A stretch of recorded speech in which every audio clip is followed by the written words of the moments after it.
प्रिय किसान भाइयों एवं कृषि सारथी, मैं संजय सिंह, मार्केटिंग हेड कृषि रसायन एक्सपोर्ट प्राइवेट लिमिटेड, आज आप लोगों के बीच में हूँ। इस वर्ष हमारी कंपनी अपने 50 वर्ष मना रही है। जैसा कि हमारी कंपनी का एक हमेशा शुरू से रहा है कि हम किसानों के बीच में हमेशा नए से नए उत्पाद लाने की हर साल कोशिश करते हैं, और उसके पीछे सिर्फ सोच इतनी रहती है कि किसान कैसे उन उत्पादों से कम इकोनॉमिकल, कैसे उसका ज़्यादा से ज़्यादा फ़ायदा उठाए। आज अगर मैं भारतवर्ष में धान के किसानों की बात करूंगा तो देखा जाए तो पेस्ट डायनेमिक्स काफ़ी तेज़ी से बदल रहा है। अभी जैसे मैं हरियाणा में खड़ा हूं और देखा जाए तो धान में मुख्य रूप से 2 या 3 तरीके के कीड़े आते हैं, जिसमें पत्ता लपेटक सुंडी, leaf holder, stem borer means तना छेदक और बीपीएच। ये 3 इंसेक्ट्स धान की फसल में सबसे ज़्यादा नुकसान फैलाते हैं। जहाँ तक रही बात पत्ता लपेटक सुंडी की, पिछले 2 वर्षों में देखा गया है कि धान में पत्ता लपेटक सुंडी का एक बार नहीं बल्कि 2-2, 3-3 बार तक आक्रमण होता जा रहा है। इससे धान के जितने भी किसान, चाहे पंजाब की बात करूं, हरियाणा की बात करूं, उत्तर प्रदेश, उत्तराखंड, आंध्रा, तेलंगाना, सभी जगह लगभग समस्याएं एक जैसी ही हैं। इन सारी समस्याओं को देखते हुए कृषि रसायन ने इस साल एक अपना नया उत्पाद बाजार में लेके आए हैं, जिसका नाम क्रिल है। ये क्रिल धान में पत्ता लपेटक सुंडी के ऊपर बहुत ही कारगर दवाई है।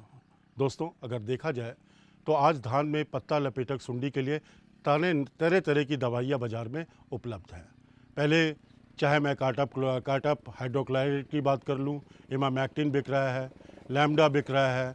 इसके सिवा बहुत से ग्रुप 30 की नई केमिस्ट्री भी बाज़ार में आई हुई है। लेकिन अगर देखा जाए तो कहीं ना कहीं अगर मैं उसकी प्रति एकड़ अगर कॉस्टिंग देखूं और इन टर्म्स ऑफ द उसका मैं रिजल्ट देखूं, तो जिसे कॉस्ट पर डे अगर कंट्रोल पीरियड अगर हम देखें तो कहीं ज़्यादा ग्रुप 30 केमिस्ट्रीज़ की आती है।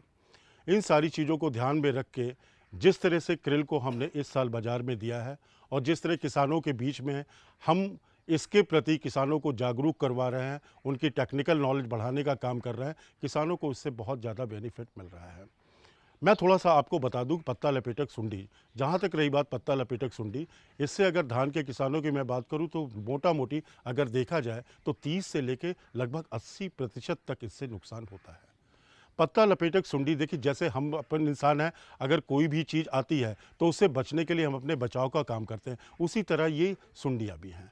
पत्ता लपेटक सुंडी क्या करती है, अंडा देने के बाद में जैसे ही उसका लार्वा बाहर आता है, लार्वी बाहर आने के बाद में वो पत्तों में एक सिल्की धागे की तरह बना के पत्ती को पूरी तरीके से फोल्ड कर देता है। इसीलिए इसको अंग्रेजी में इसका नाम लीफ फोल्डर भी पड़ा हुआ है।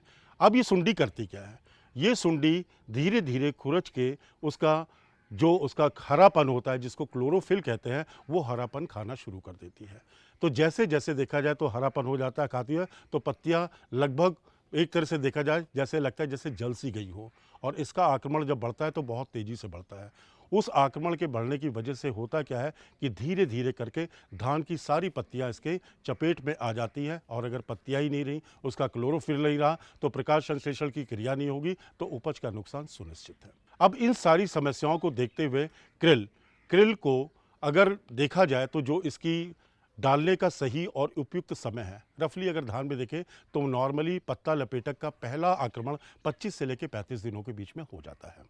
उस बीच में अगर क्रिल को हमने सही तरीके से इस्तेमाल किया, सही तरीके का मेरा मतलब ये है कि सही मात्रा में जाए। सही मात्रा मतलब 250 ग्राम प्रति एकड़ की दर से हमें क्रिल का उपयोग करना चाहिए, नंबर 1। नंबर 2, जब हम क्रिल को इस्तेमाल करते हैं तो देखते हैं कि धान में की पत्तियां जो होती हैं उसमें थोड़े से रोए भी होते हैं। जब दवाई का इस्तेमाल करते हैं तो मैक्सिमम दवा पत्तियों से गिर के ज़मीन पे आ जाती है, जिसकी वजह से भी किसानों को पूरा फ़ायदा नहीं मिल पाता है।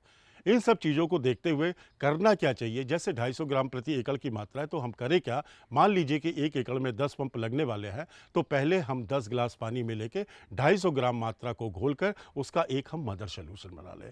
मदर सोल्यूशन बनाने के बाद में जो हमारी नैपसैक पंप होती है, उस नैपसैक पंप को आधा साफ पानी से भर लें। उसके बाद मूल घोल को चला के 1 गिलास पानी उसमें डालें और पानी डालने के बाद फिर से उसको घोल लें। उस तत्पश्चात 15 लीटर तक पानी भर के फिर हम उसका छिड़काव करें।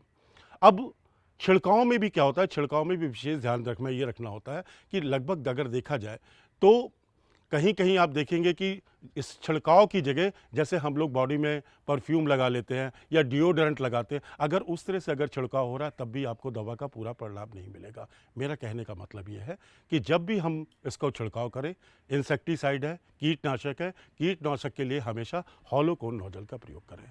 हॉलो कोन नोजल में क्या होता है कि आपका जो फुहार होता है वो एक कोन आकार से बन के जाता है।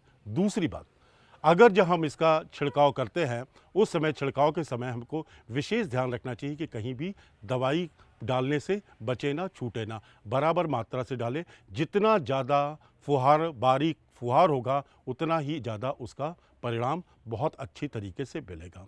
और जैसा कि अभी बहुत से किसानों से हम लोग मिलते आए हैं, उनके परिणाम को देखे हैं, उसके हिसाब से लग रहा है कि क्रिल जो भी दूसरी कंटेम्प्रेरी जो भी लीफ होल्डर के लिए दवाइयाँ बिक रही है उसमें इसके परिणाम काफ़ी हद तक बेहतर है।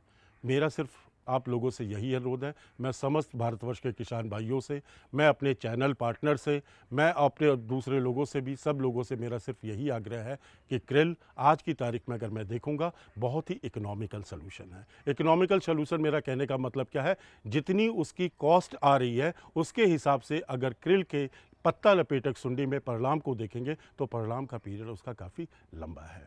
मुझे लगता है कि क्रिल एक ऐसी दवा है जो शायद धान के किसानों का, जिनके पास में लीफ होल्डर पत्ता लपेटक सुंडी का जहाँ पर आक्रमण जरूर ज़्यादा हो रहा है, वहाँ पर ये दवा उनकी दशा बदल सकती है, उनका प्रॉफिट बढ़ा सकती है।